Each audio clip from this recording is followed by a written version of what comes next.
Welcome to Give God the Game Plan, where I share testimonies and stories to inspire, uplift, educate, and entertain. I've been a commercial photographer for over 40 years, so rather than force you to sit and look at me this entire time, I'll share some videos and photos I've done over the years. Enjoy. It's Testimony Tuesday, and this one is titled, How Dive with Dave Was Born. Stick around to the end to hear the testimony part of it, because there's a fair amount of lead-in to this story or testimony, just because there's some background I think some people might find interesting. So, as you might know, I went to RIT and got a degree in professional photography from RIT. And while I was there, I was looking for a gym credit, and I noticed that I could take scuba diving as a gym credit. I thought, that's great, so I signed up for it.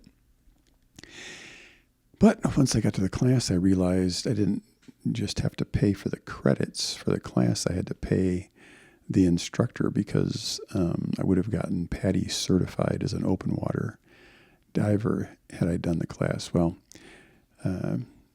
there's some other testimonies that'll be in this book or on my channel, but about how, the miracles that God did to help me get through college and pay for it. But anyway, at this time I couldn't afford to take, or pay the extra for the scuba class, so I changed and took something else. Then, when I got out of college, got a job, I think it was 2 years after I got out, I went back and took the class as a summer course at RIT, and I'm glad I did, because the instructor was a guy named Dominic Gaspar, who was a retired Navy SEAL scuba instructor, and he was quite a character, but he was a great guy. And he said at the beginning of the class, when you get done with this class, if you pass, you will be really comfortable in the water. He said, I'm going to require more of you than the PADI standards require. And if you're not super comfortable, when you're in the water, if you don't pass all these things, even though it's above what's necessary, I'll flunk you. And he said, because I'd rather have you mad at me than be responsible for you dying someday because you're not prepared for something that might come up and happen. So anyway, I took the class, and he was right. If you don't know, I became a scuba instructor, a PADI scuba instructor. That's what this testimony is about. And but at this time, we had to go through the basic requirements, and that's, learn how to clear water out of your mask, take the regulator out of your mouth, put it back in, clear it, and start breathing. Those are all standard things that you have to prove proficiency in to get certified as a PADI open water diver. But like he said, he required more of us. So, for example, one of the requirements is you have to be able to take your BCD off completely and put it back on. You have to demonstrate doing that in front of an instructor to get PADI certified. That's one of the requirements. And so we did that. And but then later on, he would draw up these scenarios. And he said, so we got there, we got all our stuff on, and he said, today we're going to take that to another level, because let's suppose, why would you have to take your BCD off? Most likely you're in a shipwreck or somewhere else, and it gets entangled, and you can't free yourself, so you have to take it off, free it up, and then put it back on. He said, so today what we're going to do is we're going to say that you got tangled up, you took your BCD off, and you can't free it from its entanglement. And your buddy wasn't stupid enough to go in there, and so you have to swim over to where your buddy is and buddy breathe with him. And we're looking at each other. He said, so here's what you have to do.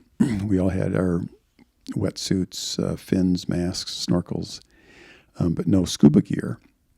And he had us get in the pool, and he said, here's what you have to do. You have to start at the shallow end, swim out, swim down into the deep end, and at the four corners of the deep end of the pool, he had scuba tanks with regulators weighted down there.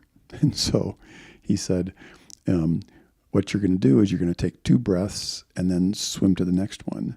Take 2 breaths, swim to the next one, and I want you doing laps around the deep end of the pool. And so it was definitely beyond what PADI requires, but it was kind of fun. And there, I think there were 13 of us in the class, and so with only 4 sets of equipment, if you took more than 2 breaths, somebody would rip it out of your, push you and because they'd be waiting for it. So anyway, as it turned out, I was the last person left in the water. One by one, I guess people, ascended. And so I remember, swimming from one to the other. And then, as I took 2 breaths and started swimming to the next one, I realized there was nobody in front of me in that one. So I looked at the other corner. There was nobody there. And so I looked, back at the corner, off my right shoulder, kitty corner, to the one I was swimming to. There was nobody there. And so I realized, wow, maybe I'm alone. And so as I turned around to look at the one I just left, the set of scuba gear behind me, I actually ascended a little bit. And for you scuba divers out there, you can't hold your breath and ascend. But because I turned, to look behind me, I actually accidentally ascended. And because I wasn't changing levels, swimming from, one set to the other, I was holding my breath. And so anyway, I felt this sharp pain in my chest and instantly realized, I was holding my breath and not supposed to do that. So I exhaled and anyway, swam to the next one, took a couple breaths, and then realized since I was alone, maybe I can just surface. So I was in the deepest end of the pool corner, and I just swam to the next one and up the ramp, up into the shallow end, and stood up and got out. But anyway, that's a side note story about what I went through to get certified as a scuba diver, and I just loved it. So anyway, I didn't dive for a long time. I got certified in New York, and some other stories might come up about this process. But again, this is about the testimony of Dive with Dave getting started. So I'll skip a couple of those other extraneous stories. So I didn't dive again for quite a while. And then I was visiting a cousin in California, and her and I and one of her friends went diving at La Jolla Beach. That was kind of cool. I call it was like Jack and the Beanstalk land, swimming through the kelp bed forests or whatever they call them. It was pretty neat. But so then eventually I moved to Hawaii and met some people. My next door neighbors were all in the Army. Most of them were captains. And this guy named Chuck right next door was a huge scuba diving person. He was a dive master. And so then again, another cool story about my first dive with him, but I'll save that for another time. So basically I started diving with him and all of his dive buddies, and there was about maybe 13, 14 people that we dove with regularly, or I dove with regularly. And one of them was a guy named Ray, who was a course director, and that's the level of certification you need to train instructors. And so got to know Ray pretty well, dove with him quite a bit, and one day he came to me and said he had moved out of one place. I forget if he sold a house, bought another house or whatever, but he needed a place to stay for 2 or 3 weeks in between, these houses, and said if he could sleep on my couch for a couple weeks, he would give me the instructor, the PADI instructor course, OWSI course, for free. And I thought to myself, well, I can, I would let him, crash on my couch anyway. So sure, I'll do it. And so the next time he had a class come up, he had me sit in there and take that class for nothing. And although I had to buy the books, which was not cheap, but either way, he had to teach the class. One more person sitting there didn't matter. So he got a place to stay for about 3 weeks, and I got the instructor course for free. So I started doing some freelance instructing for 2 of the dive shops that were in Haleiwa, Hawaii, the little town I lived near. One was called Deep Ecology, and the other one was called Surf and Sea. And got, built up some experience doing that. And then I was also working on a cooking show, and there's probably going to be some other stories in this book or on my channel about that. But we went to Las Vegas to a show where people buy and sell content, and we went there to look into selling this cooking show content that we had been producing. And while I was there, I met this really neat guy named Tom, and Tom was a videographer, had some awesome work, and he lived in San Diego. He was married to I think she was Korean woman, who was from Hawaii. Parents lived in Hawaii, and he said they come to Hawaii all the time. And so, we agreed to, get together, have lunch or something when he was there. And then we got talking, and he was a certified diver, but hadn't been diving in 10 years. And so I said, well, hey, I'll take you diving if you want. And at this point, I could buy wholesale seats on boats. I could call up the people that own the boats and say, I have one customer. I would have to pay for a wholesale price for that seat, and I wouldn't have to pay for my seat. So Tom and I picked a day to go and met up, and just so happened that day the best conditions were to do a boat dive. And basically what they would do is they would take the boat out, check the conditions, and pick the best spot. And it just so happened that day the best spot was the deepest dive on the south side of Oahu.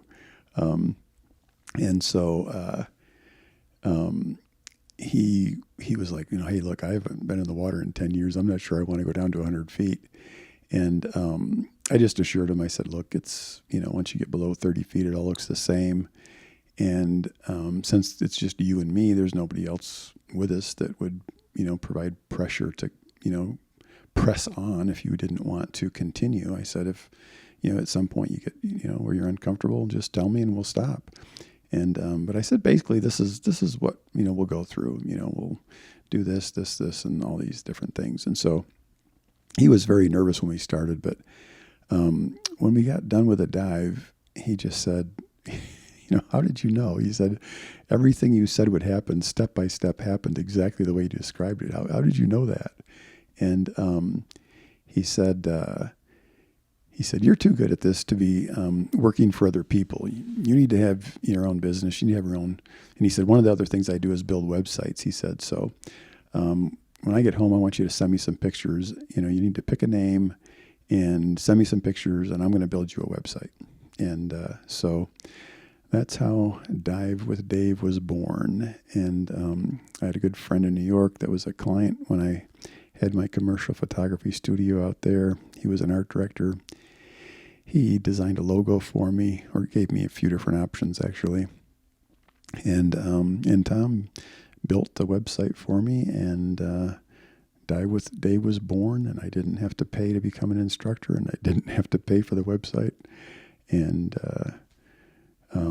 as it turned out, I ended up doing about 4,500 dives in Hawaii in the 10 or so years I was there and active as an instructor. But again, this is just a testimony about, God providing. I would not have thought about starting my own dive business, but, the Lord had a plan, and he just laid it all in my lap. For me, the point of this testimony is Psalms 37:4, which many of you I'm sure are familiar with. It says, "Delight yourself in the Lord, and he will give you the desires of your heart." Where did the desire to scuba dive come from for a guy raised in Michigan and living in New York? Neither one of those are exactly the scuba diving capitals of the world, and I had no contact. I didn't know anybody that was a scuba diver or whatever, but I just saw that offered it as a college course for the gym class and instantly thought, oh, I'd like to do that. And then even though I didn't in college, from the first time I took a breath underwater through a regulator, breathing out of an air tank, I loved it. And after doing that many dives in all those years, I never got tired of, I never lost the excitement of, dipping below the water and looking around to see all the amazing things God has created. I've said this before, I'll say it again. One of the root meanings of the word testimony is do it again. And so as we share our testimonies, it's opening the door for the Holy Spirit to do it again. And if you are, wondering what you're going to do, what calling you have on your life, sort of have a desire to go into business or whatever, I just hope that you see from this testimony that God is at work. He has plans for your life better than you can imagine oftentimes. If you just trust him, I believe he will, just like he did with me, lead you, into, amazing opportunities. My goal is to encourage you. And if I succeeded in that goal and encouraged you, please encourage me back by leaving me a like, subscribing to the channel, and leaving a comment. Especially leave a comment if this spoke to you in some way and it raised your hopes that God is going to do something like this, for you. Also, if God has done something like this for you, please share your testimony in the comments. The first 10 minutes or so of the dive video on this were from one customer, so that was probably compiled from 2 dives, but just one day, one customer. That'll give you an idea of what diving in Hawaii is like. At Dive with Dave, I don't do daily tours anymore, but I do offer dive vacations, and if you mention you heard of it on YouTube, I'll do buy 5, get 1 free.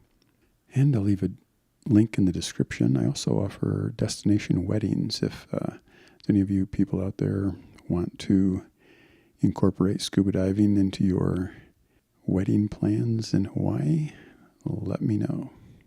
Thanks for watching, and I'll see you on the next one.